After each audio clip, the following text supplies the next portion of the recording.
जिनके रचयिता आज हमारे बीच में खड़े हैं, ऐसे महान कवि का सम्मान करते हुए निश्चित रूप से ये मंच और ये धरती भी एक तरह से गर्व का अनुभव करेगी।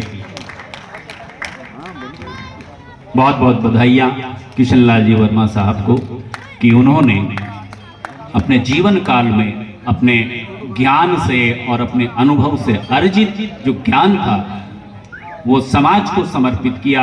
एक रचनाकार का कर्तव्य यही होता है कि जीवन में जो कुछ ज्ञान प्राप्त करता है उसे समाज को समर्पित कर दे। और आइए अब अगला जो सम्मान है वो दिया जा रहा है श्रीमती धापूबाई और नैना राम जी मीणा। उनकी स्मृति में आदित्य प्रतिभा पुरस्कार दिया जा रहा है, जिसकी 5100 रुपए की नकद राशि दी जा रही। वे हैं भाई योगेश यथार्थ। ये मैं आपको बता दूं कि श्रीमती धापूबाई और नैना राम जी ये आरसी आदित्य के माता पिताजी हैं स्वर्गीय। उनकी स्मृति में ये सम्मान दिया जा रहा है और पहला सम्मान पुरस्कार जो है वह योगेश यथार्थ को, जिन्होंने लोक संस्कृति में खास तौर से महत्वपूर्ण काम वो कर रहे हैं इन दिनों।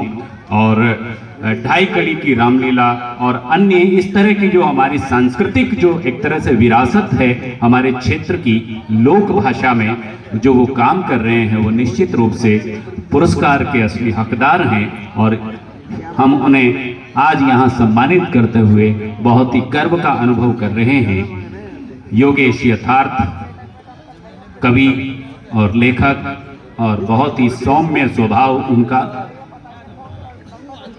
जो बहुत लगन के साथ में हमारे क्षेत्र की हाड़ौती की संस्कृति को दुनिया के सामने लाने के लिए एक एकेडमिक काम जो कर रहे हैं। निश्चित रूप से उनका काम आने वाली पीढ़ियों के लिए एक ऐतिहासिक दस्तावेज होगा।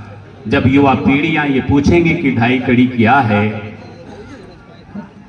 और भी बहुत सारी ऐसी चीजें जो भाई योगेश यथार्थ को आदित्य प्रतिभा पुरस्कार से सम्मानित किया जा रहा है।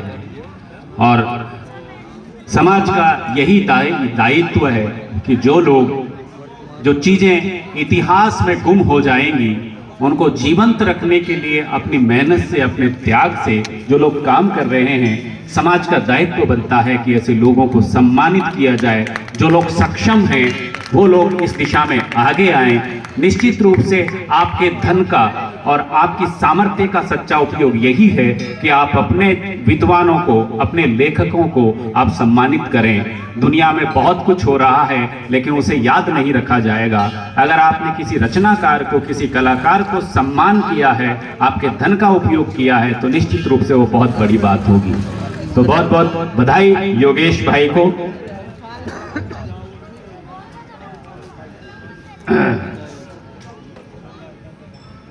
हाँ, और सम्मान पत्र वाचन के लिए मैं जल्दी से आमंत्रित करता हूं, किसको बुलाना है?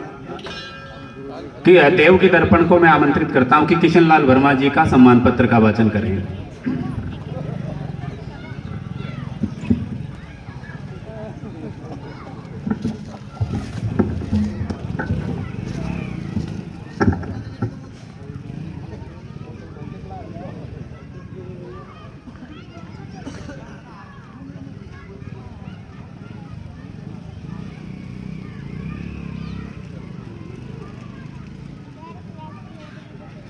आदरणीय महाकवि श्रीमान किशन जी वर्मा साहब को इस सम्मान की बहुत बहुत बधाई।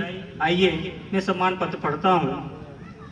श्रीमान किशन वर्मा वरिष्ठ साहित्यकार व महाकवि कोटा, ग्राम कामखेड़ा, जिला झालावाड़ के एक दलित श्रमिक परिवार में आपका जन्म 28 मई 1953 को पिता श्री चेनाराम जी कोली के घर माता श्रीमती मूलीबाई की कोख से हुआ।